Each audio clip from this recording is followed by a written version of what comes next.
어떻게 해야지 우리 직원들이 자랑스러워하는 회사가 될 수 있을까요? 그리고 우리 직원들 입장에서는 어떻게 하면 내가 진짜 내 일에 대해서 자부심을 느끼면서 일할 수 있을까요? 이걸 표현하는 가치가 바로 미션입니다.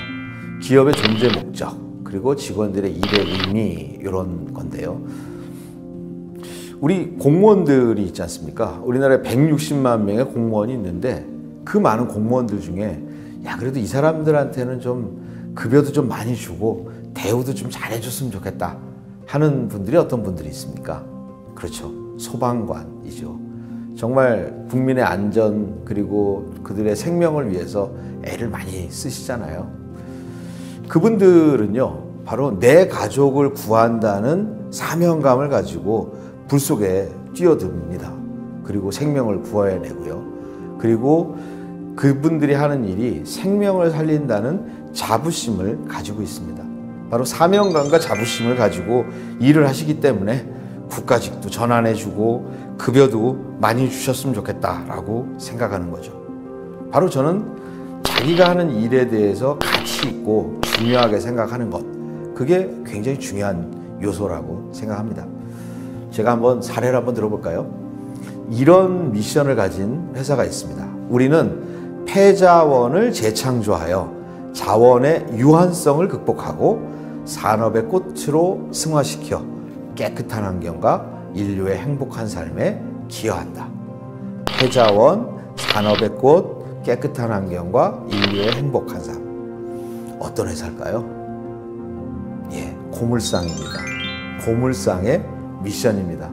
남들은 정말 무슨 그런 일이야 라고 할 수 있겠지만 그분들의 일을 정말 의미 있게 그리고 표현하면 이렇게 표현이 되는 겁니다. 이 얘기를 한번 해볼게요. 정당하게 숙박비를 지불한 노숙자에게 호텔이 퇴실을 요구했습니다. 어떻게 생각하세요? 제가 이 질문을 하면요, 열이면 열 바로 분노한 표현을 합니다. 어떻게 그럴 수가 있냐, 사람을 차별하는 거냐 이렇게 얘기해요. 근데 제가 조금만 더 생각해 보라고 그러면 호텔이니까 그럴 수도 있겠네요 라고 얘기합니다. 이 호텔은요, 리츠칼튼 호텔입니다. 예, 가장 고급 호텔이죠. 리츠칼튼 호텔의 미션은 이렇게 되어 있습니다. 고객에게 진심 어린 환대와 쾌적함을 제공하는 것이 우리의 가장 중요한 사명임을 가슴 깊이 새긴다. 이렇게 되어 있습니다. 그러면서 우리가 아는 얘기지만 우리는 신사숙녀를 모시는 신사숙녀입니다. 이렇게 표현하고 있습니다. 이 호텔 아까 얘기했던 그 사례는요, 어느 독지가가 최고의 호텔인 리츠칼튼에서 노숙자들이 하룻밤을 묵게 하는 그런 멋진 이벤트를 하려고 했던 거였거든요. 근데 나중에 이제 호텔이 아는 거고요. 호텔은 정중하게 자기들이 받은 돈과 함께 어떠한 위로금까지 주면서 정중하게 양해를 구했다고 얘기를 합니다. 바로 미션이란 바로 이런 겁니다. 예, 남들과는 차별화된 우리만이 가지는 궁극적인 목적, 그리고 직원들의 일의 의미를 표현합니다. 모든 기업은 이런 걸 갖고 있죠. 미션을 단순히 그냥 추상적인 걸로 보지 말고요. 이것들이 우리 조직에서 어떻게 내재화되는지, 그리고 내재화 시켜줘야 되는지에 대한 얘기를 드리겠습니다. 미션 내재화를 하기 위해서 우리가 하는 방법은요, 우리 회사에 걸어온 길 속에서 미션이 어떻게 구현해야 되는지를 찾는 겁니다. 제가 2015년도에요, 메일 유업의 가치관 체계를 같이 정립하는 데 참여했습니다. 메일 유업의 미션을 설명을 드리면요, 건강한 메일, 맛있는 메일, 새로운 메일을 연구하고 개척하여 모두가 건강하고 행복한 함께하는 사회를 만든다. 이렇게 돼 있습니다. 좀 길죠? 하여튼 정의를 하면 모두가 건강하고 행복한 함께하는 사회를 만들겠다는 건데요. 아마 얘기를 들어보신 분들 계실 거예요. 선천성 대사 이상 증후군이라는 게 있습니다. 보통 아이들 5만 명 중에 1명꼴로 태어나는데요, 엄마의 모유를 소화를 시키지 못합니다. 그래서 이 아이들을 위해서 특수한 분유를 만들어야 되는데 메일 유업이 이걸 하고 있습니다. 일반 공정에 비해서 5배 이상의 시간이 걸립니다. 그리고 일반 우유를 만들던 라인을 청소를 하는데 또 4~5시간이 걸립니다. 그리고 특수분유는 크기가 좀 작기 때문에 이 라인 조정을 하는데 또 몇 시간이 걸립니다. 거기다가 이거는 1년에 1,600여 통 뭐 이렇게 생산을 해내기 때문에 이거를 라벨을 인쇄를 못 하거든요. 그래서 프린트를 해가지고 이거를 일일이 붙입니다. 이렇게 하면서까지도 이러한 선천성 대사이 이상 증후군이 있는 아이들을 돌보는 이유는 바로 매일 유업의 미션, 모두가 건강하고 행복한 함께하는 사회를 만들겠다는 미션 때문인 거고요. 직원들은 이거에 대한 아주 큰 자부심을 가지고 있습니다. 다른 회사 하나 소개해 드릴게요. 우리 잘 아는 안랩이라는 회사 있지 않습니까? 안랩의 미션은요, 끊임없는 연구개발로 함께 살아가는 사회에 기여한다 이렇게 되어 있습니다.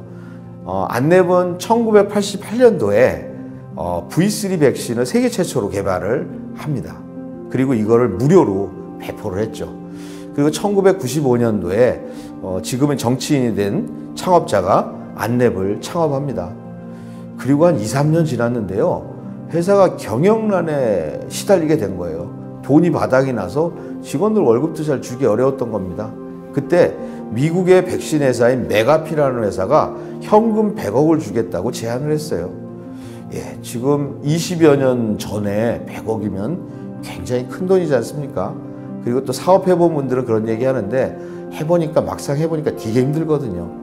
어떤 면에서 그냥 IT 회사를 만들어서 그걸로 상장을 한 회사가 돈을 벌려고 그러면 그걸 팔아버리고 여생을 즐길 수도 있을 거고, 아니면은 뭐 공부를 더 할 수도 있을 겁니다. 이런 지하에 거절했습니다. 이유는 뭐였냐?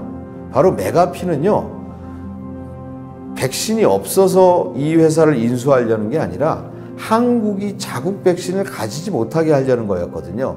이때 아마 우리도 이걸 팔았으면 우리는 메가피든지 아마 글로벌 여러 보안회사에 이런 것들을 사서 비싼 돈을 사서 써야 됐을지도 모릅니다.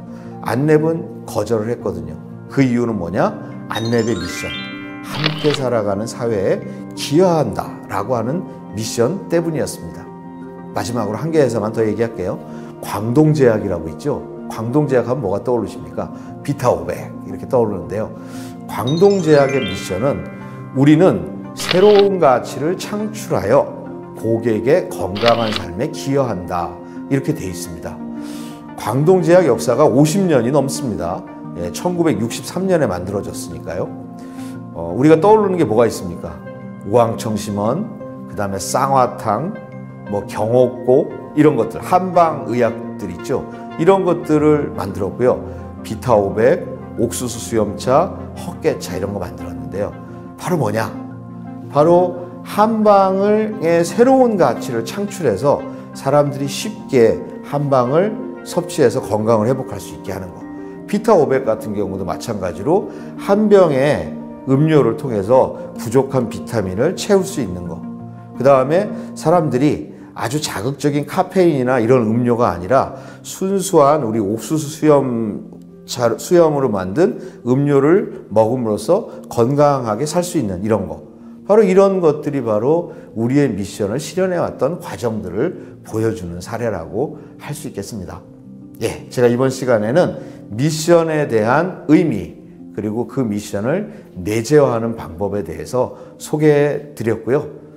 우리 회사의 미션은 무엇이고 우리는 그 미션을 위해 어떻게 해왔나 한번 떠올려 보시면 좋겠습니다.